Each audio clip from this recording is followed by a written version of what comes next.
गणपती बाप्पा मोरया. सुधीर भाऊ गणपतीची वर्गणी.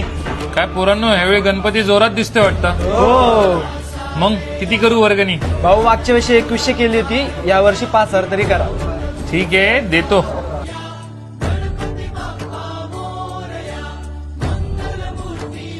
शर्ट कुठनं घेतलास रे? ऑनलाईन घेतलं भाऊ. तू तो गॉगल एवढा झक्कास घातलाय, तू कुठनं घेतलास? ऑनलाईन घेतलं भाऊ. तोच तुझा घड्याळ? ऑनलाईन घेतलं.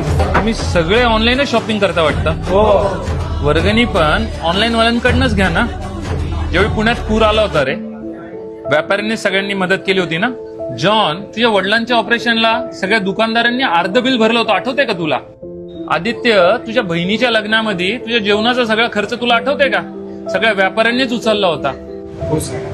आणि माझे तुम्ही सगळे भाऊ लोक ऑनलाईन खरेदी करताय. काल माझ्या मित्रांनी आहे ना दुकान बंद केलं कपड्याचं, चालत नव्हतं म्हणून, आणि तो सुसाईड करायला चालला होता. तुम्ही लोक आहेत ना ऑनलाईन शॉपिंग करताय ना, त्यामुळे ना व्यापारी वर्ग रस्त्यावरती येतोय. ऍव्हरेज महिन्याला 90 ते 100 दुकानं पुण्यातली बंद होत चालल्यात. कुठं ना कुठं तुमच्या सगळ्यांचे आई वडील ऑफलाईनच काम करत असतात ना. आणि ठीक आहे, हे धरा. खरंच नाही का, आपण ऑनलाईन शॉपिंग बंद केली पाहिजे. नाही तर शेतकऱ्यांसारखं नाही का व्यापारी वर्ग पण आज सुसाईड करायला लागतो. हो बरोबर आहे.